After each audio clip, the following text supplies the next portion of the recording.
It's a deficient in melanin, or it's known as leproma, because when you have a child, and again, you can have two dark-skinned people that can have a child that becomes an albino.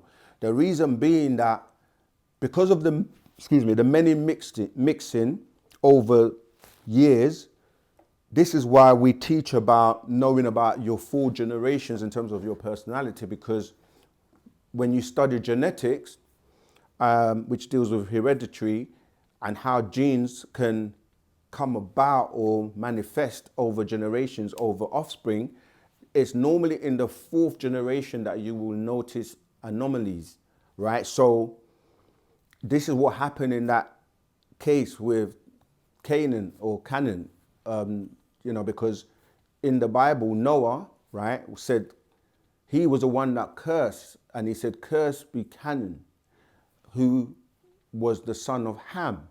And that curse manifested in that 4th generation, because you can have offspring and everything is going well, and then all of a sudden in the 4th generation, you can have an offspring that displays some genetic mutation. And so that's what happened, where he came out as an albino, meaning that, he lacked melanin. And so he couldn't really live under the sun, because melanin protects you from the sun, because melanin absorbs the heat. Dark absorbs heat, whilst white reflects it or deflects it. So he had to move to the mountains and was known as a Highlander, because he was dwelling in the mountain region, because it was more conducive for him. Because when you don't have melanin, remember, melanin is everywhere. It's in neuromelanin, it's in your brain, it's in how you develop, it's in your hair, it's in your skin, and so your eyes. So he had to go somewhere where it didn't affect him so badly. So he moved to the cooler climate, and then the leprosy came afterwards, right? Which was the manifestation of the curse, which actually really came by way of, these Pleiadians. And, it's a long story, but you had the Flugorods that came first, and then they then mixed with the Canaanites, who were in the mountains, as in the Caucasus Mountains. And then, so anybody a child, you've seen it, you can see pictures online on the internet with albino negroids. And some even have, like, the genetics can come and manifest as blue eyes. And the master teachers actually got, in the scroll, I think it's 18 plus 1, 18 plus 1, 37 genes of the mitochondria. That one, I think, and the Bigfoot, if I can get hold of that, goes into a lot of the story, because it also ties in with the beings from Syrian. Oh, here you go. Kadam.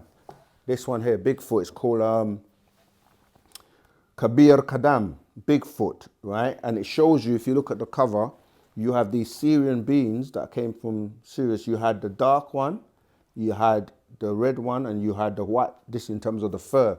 And when you start to look at the genetics and people on the planet, it then ties into that. It's a very, very interesting scroll. If you don't have that, try and get hold of that.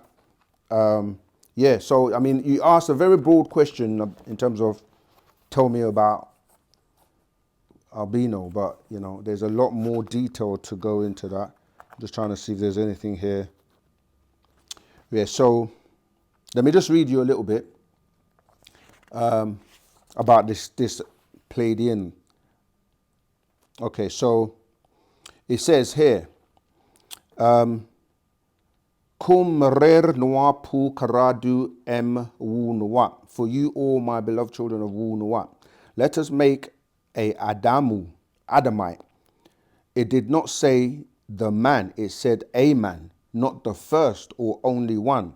All right, Kamau, Pleiadians who came down to this Kawak Taha, planet Earth, on the orders of the Tanan'u, who are the Draconians, right, the Kama'at, reptilians, Nuapians. The description of these extraterrestrials, or Parkama'u Pleiadians, or Mukma'u are 9 to 12 feet tall, pale skin, pearl silver iris, and pale white sclera, pale pasty skin, long, thin, transparent fur, and fanged teeth.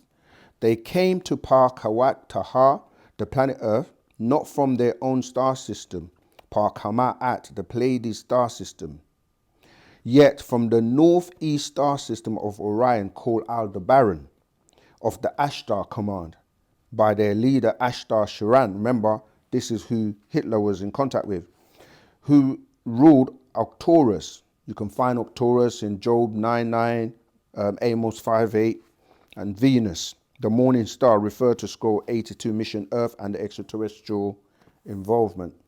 And it shows you a picture of the Pleiades star constellation. You can get a star map and see this, and it also shows you the Aldebaran star constellation and the Sirius star constellation. And I carry on, it says, this is what they look like, the Ashtar command and these Syrians I'm talking about. They work with the Kama'u, the Pleiadians, who used their own DNA to make the first humanoids of their seed, the Nordics, who resembled them. Then they mixed their DNA with creatures from Wu-Sabat at Sirius star system. All right, there were 3 giant simians who are also called Yeti, Seti, and Sasquatch, and Shaggies. One was covered with Labin Farar, white fur, another one Hamir Farar, red fur, and the third dark Samir Farar, brown fur. They also stood 12 feet tall. These 3 giant apes were placed on planet Earth long before this as a test done by Sabatu Ashu, Syrian females who made them. The Sirius means Cyrus, or Sirius means shaggy, furry, and these beings were originally placed on Mount Seir, then separated and branched out. So they overtook cavemen's women, Galuba, raped and bred an offspring. The apes and the Nordic birthed a new hybrid species of humanoid on the planet Earth who lived inside the Earth, Shambhala and Agatha. That's a scroll that goes into that. The first Shaggies, Saphir Farah, yellow fur, the Ramid Ayantui, grey eyes, pale skin, and the Sarek Ayantui, blue eyes, came from Parkulub, the canine gene of wolves. The second was born with Hamir Farar, red fur, Kadir Ayantui, green eyes, spotted pale to reddish pink skin, and the third was born with Samir Farar, brown fur, Samir Ayantui, brown eyes, cream-colored to pale skin.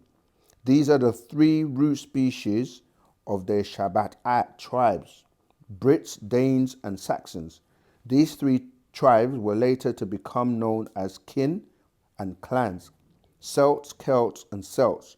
These 3 later divided down to the 6 kings, right, or the Vikings. VI in Roman numeral is 6, and kings, so you get the word Vikings. But I'm not going to read all of it. I'm just saying that it goes on to explaining the origins of certain races and species on the planet.